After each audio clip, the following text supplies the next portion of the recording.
last man. We'll spare no one. They all have to go. The mayor, the city council, and even the dog catcher. I do care what you do with this information because it is important to our survival as a species. It's important to our planet. It is important for the world. A man once said, "The men who create power make an indispensable contribution to the nation's greatness, but the men who question power make a contribution just as indispensable, especially when that questioning is disinterested, for they determine whether we use power or power uses us." So much has happened ever since 9/11 came and passed. Let's recap, shall we?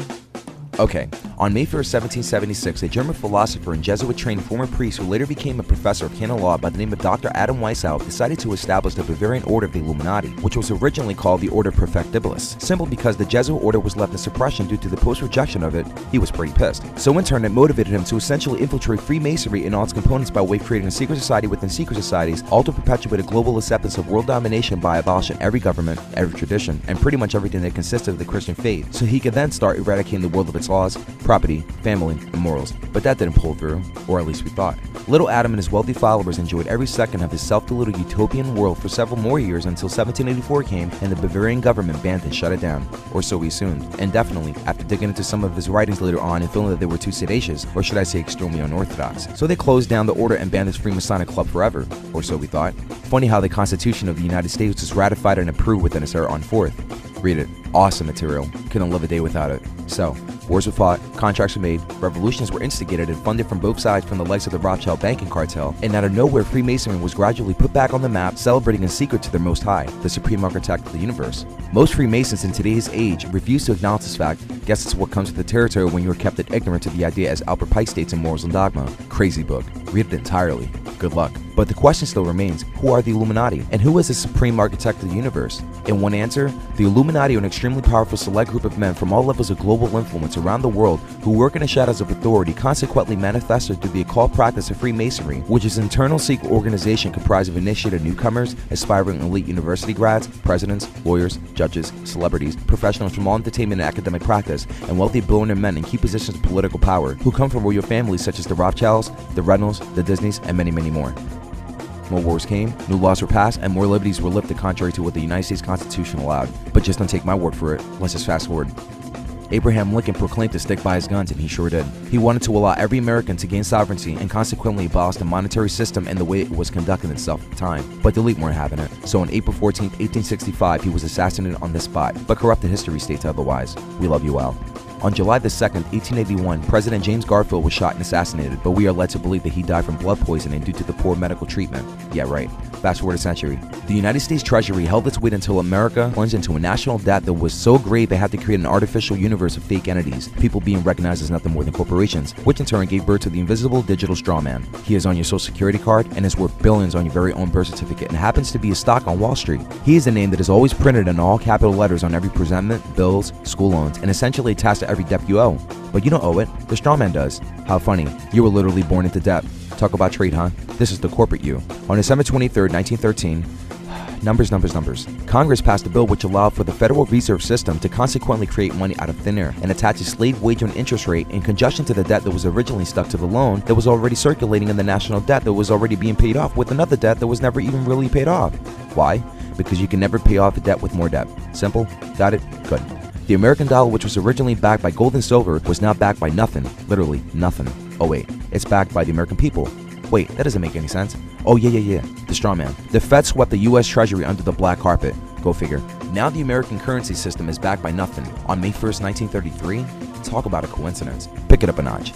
On December 7th, 1941, 353 Japanese fighters, bombers, and torpedo planes in 2 waves came and devoured 8 U.S. Navy battleships, killing 2,402 Americans, and in this, the Pearl Harbor history is made. But not in the way the textbooks feed you. What am I talking about? Right. That war was instigated by self-absorbed royal families of bankers in order to create endless war that generates stupendous amounts of profit for the people at the very top. Gotta remember, more wars, more money. go to war, keep it sustained. That's their motto. How did they do it? Use the media machine to perpetuate an image of a boogeyman so that one side can retaliate on the other and fabricate news stories from both ends to their opposing citizens from both countries in order to create more hatred against each other. This is starting to sound too familiar. Sadly enough, during World War II, when communism was really at its prime, a few years later between 1933 and 1945, under the financial aid of George Bush Sr.'s father, Prescott Bush, once Adolf Hitler came into German power by the Nazi regime, he implemented a genocide murdering 6 million European Jews, allegedly. Look it up yourself. For what purpose other than eradicating the Jewish people did the massacre have to happen? I have questions, lots of questions, lots of objective evidence to support that the Holocaust was strategically set up in this manner for a bigger agenda that influences our generation today. Don't know what it is or who they are, but I guess it's best to reserve judgments until the facts surface. Sad indeed. Fast forward. In the summer of 1947, an unidentified flying object crashed somewhere in the southwestern desert of Corona, New Mexico. Allegedly, a ranch foreman named Mac Brazel told the sheriff of Chavez County about some strange material he had found on the Foster Ranch and that he was sure it was the remains of a flying disc. Domino effect, here we go. Sheriff Wilcox passed this information on to the Roswell Army Air Force Base, and the base intelligence officer, Major Jesse Marcel, was immediately detailed to look into the matter. Ranch foreman, however, Mac Brazel, stated that he grabbed what he could from the UFO wreckage and went back inside his ranch home to see for certain what is it that he was looking at. One was a statement that he took an extremely light sheet of metal, almost looking like an aluminum foil, balled it up, and suddenly reformed itself back to the flat sheet of metal he originally picked up from the wreckage. The other was the discovery of this other piece of metal strip where on its siding it had some sets of hieroglyphic drawings. Weird. Following a few hours later that night, local news made newspaper headlines indicating that they had found the UFO. The next day, the newspaper agency changed its story and said it was nothing more than just a weather balloon. How ironic. Today's technology being a possible byproduct of what was back engineered from the extraterrestrial spacecraft that crashed in New Mexico? Possibly. Okay, aliens are just demons. We should look into that one. Pick it up one more notch. By the time the Federal Reserve was established, it had already groomed its way into every private prison, every bank, both national and international. Matter of fact, the more prisoners in America, the more money in private corporations. Back to the point. The Federal Reserve System had lost its control in the amount of debt it has created, and for this, John F. Kennedy came into play. He ran for president and promised America to abolish the Fed, and in return for saying such a thing, it was a threat to the global elite. So on November 22nd, 1963, he was shot dead on the spot while driving in a motorcade with his wife and staff. Lee Harvey Oswald responsible? I don't think so. Long live JFK. From whites hating blacks and pretty much any other ethnicity that isn't white, separation of non-whites through the destined color-coded stations got so bad the political activist Malcolm X took it upon himself to start revolutionizing civil liberties, but his sally ended up after him being set up, shot, and murdered on February 21st, 1965. But racism took its uncontrollable fleet until a bold, steadfast Christian pastor and doctor by the name of Martin Luther King took it upon himself to share his dream, and that was for every race of people to unite despite their racial background, and this is what put forth our civil rights into action. And after restoring our freedom to ultimately unify all races and being identified as human beings, it was accomplished. But the elite weren't digging it, so they assassinated Dr. King on April 4th, 1968, and used James Earl Ray as the fall guy. Fall guy? Wow, so much consistency. Gotta look into this one. So sick of these good men being murdered by the same people they are trying to liberate. So much for freedom. Even a family member? Yep. On June 6, 1968, not even 2 months apart from King's death, little brother Robert F. Kennedy was shot left for dead trying to follow his big brother's footsteps. Okay, so where do we go from here? Okay, right, numbers. Occult symbolism is adorned all over the US dollar. But wait, where's the owl I saw? Yeah, there it is, the Moloch Owl of Wisdom. Flip it on the back, the all-seeing eye over the pyramid? Really? In God we trust. I can only wonder what God they were speaking of. Could it be the supreme architect of the universe? I mean, it is founded by the same Freemasonic order infamously recognized as the Order of the Illuminati that admitted in their writings that their motive is for global domination in a subtle, sedacious manner. But where's the proof? Could it be in Alice Bailey's writings? Or even in Helena Blavatsky's? How about Albert Pike's or Manly P. Hall's? Let me look. Just looked. Wow, just wow. Where's my mind now? Okay, it's 1970, 1980. What year is it? AIDS era or crack era? Wait, could it be possible that the AIDS virus may possibly be a government-administered disease to wipe out a large select portion of the Earth's population? I mean, it is engraved on the Georgia Guidestones, right? Okay, so where am I? The good old 90s. God, the gas is so cheap right now. Wow, beepers, jumpers. Whoa, look at the cell phone. Okay, who's the president? Bill Clinton. What is this guy saying? New World Order. What does that mean? Okay, no more politics, time to watch some cartoon. Wait, what is that? Huh? Looks like it's saying 9/11. Funny but odd. Have a book of stairs that I just bought from the Big Apple, but I'd rather just change the channel. Okay. Caution 9/11? Wow. Okay, so let me read this book. Quote, John Skillen was the head structural engineer for the World Trade Center. In a 1993 interview, Skillen stated that the towers were designed to withstand the impact and fires resulting from the collision of a large jetliner such as a Boeing 707 or a Douglas DC-8. Our analysis indicated that the biggest problem would be that the fact of all the fuel from the airplane would dump into the building. There would be a horrendous fire. A lot of people would be killed. The building structure would still be there. The buildings have been investigated and found to be safe in an assumed collision with the large jetliner, Boeing 707 DC-8, traveling at 600 miles per hour. Analysis indicates that such collision would result in only local damage which cannot cause collapse or substantial damage to the building and would not endanger the lives and safety of occupants not in the immediate area of impact. End quote. Pretty deep stuff. Good to know. I really need to read more. Okay, another doomsday, huh? Y2K, really? Well, I'll just sit back and see myself. Wake up, big day today. Go to work. Finish work. Heading home and changing clothes. Head to the deli. Finish drinking. Needs to go bar hopping. It's already night. Happy New Year's. Love you too, Mom. Mom leaves. Now I'm sleeping from a long night of binge drinking my life away. Wake up. The alarm is so annoying. Now it's on the floor. Keeps going out, so I grab the heaviest thing I can grab within my reach with my eyes closed and throw it at the clock. Bullseye. Wake up later. Feel convicted from sinning but continue to do it because the world is so much more fun. Go to work. Finish work. Meet with friends. Go to the deli. Grab beer. Play pool. Go outside for a smoke. Then buy more beer. Head back to the pool spot. Meet a girl. Go back outside for another smoke. Grab number. That number's in pocket. She leaves. Don't have a phone. Can't call her. Damn. Tried to crash in my friend's spot. He's telling me that he's embarrassed of me always asking him for money when I already have a job to make it. Tell him that he can't understand my situation. He tells me to leave, so I leave. Walk home. Trip every 4.5 feet 6 blocks to my apartment. Get to the door. Can't find keys. Look on the ground. Wow. The floor is spinning so fast and I'm not even moving. What's going on with my eyes? Whatever. Where on earth are the keys? Okay.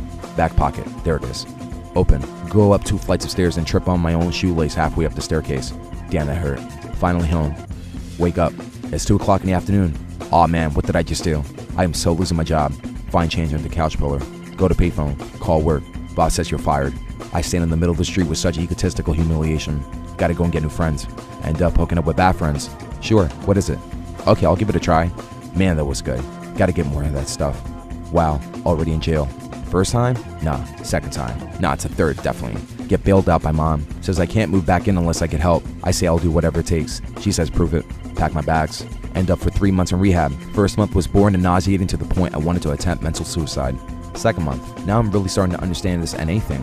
Third month, now I finished intensive rehabilitation and I'm sitting in a circle filled with men singing Lean On Me by Bill Withers as they wish me their farewells. Love you guys. Get job interview. I land a gig as a cafeteria lunchmate serving food to a local college a few miles out. Wake up at 6 a.m. Head to work. Now I'm working. Now I'm on break. Feeling good but at the same time kind of odd.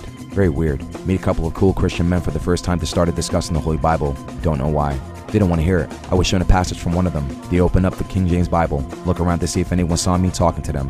No one's there, so I listened.